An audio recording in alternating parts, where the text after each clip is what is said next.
So tell us about this initiative, what it is, and why you got started on it. You know, I started to look back at the last election, and I was pretty horrified when I saw that 53% of Americans turned out to vote. It was something that it just doesn't make sense with a democracy. So what are the contributing factors that you look at that drive that low percentage number? You know, I think people need to be inspired to do it. I think I also hear all the time that it's difficult to find time, and I know that we've done certain measures to make it easier.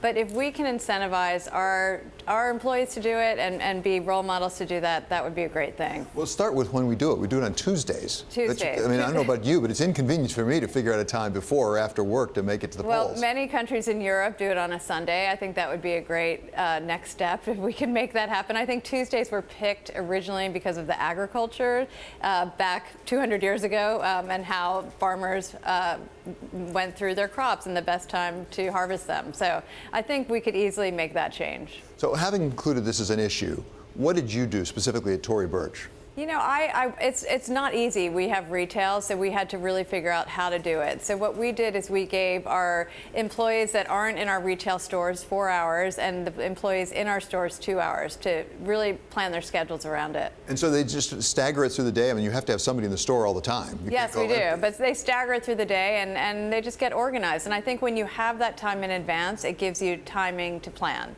And also we show them how to register as well, because that's also something that is an obstacle. Oh, that's interesting. And what's been the response from employees thus far? It's been overwhelmingly amazing. I have to say, I announced it at our town hall last minute, and it just was beyond elation. And I think what's also exciting is the other companies that are signing on.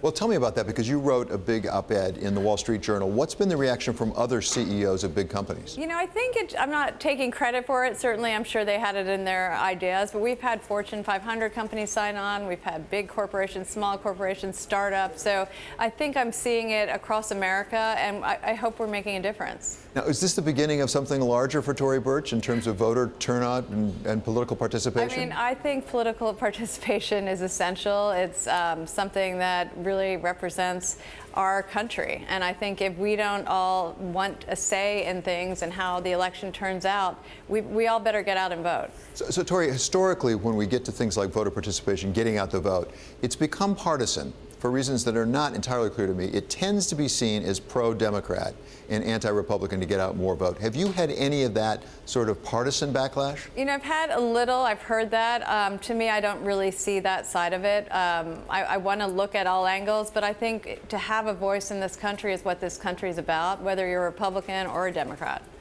So we can't have Tory Burch here, given your name and your product, without asking something about retail. We got retail sales numbers coming out on Friday.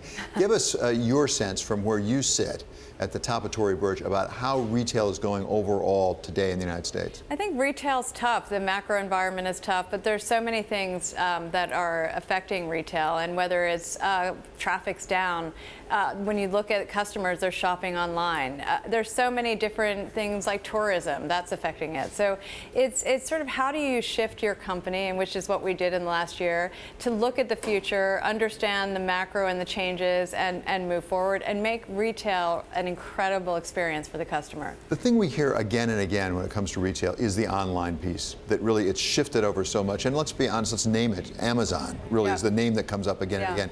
Is that overstated, the effect that Amazon is having in retail business, or is it really shifting the entire business? I think there's a reason for retail. I certainly believe in e-commerce and online. So we actually recently just hired a chief technology officer. We're pivoting our company to be a technology company. That said, retail is always going to be important for us, bricks and mortar, and we find that a lot of our customers are finding inspiration online and then going into the store and buying. So open it up a little bit for us. We're going into Christmas season, which is a big retail season. Do you have any expectations, either for Tory Burch or more broadly, about what retail will look like this holiday season compared to last year? No, I'm hoping it's going to be more positive, and I think we're doing everything we can to ensure that. You never know at the end of the day how it will turn out, but I have high hopes. I mean, I think that if we have great customer experience, we have the product, then we can get people into the stores. People still want that touch and feel and that home experience.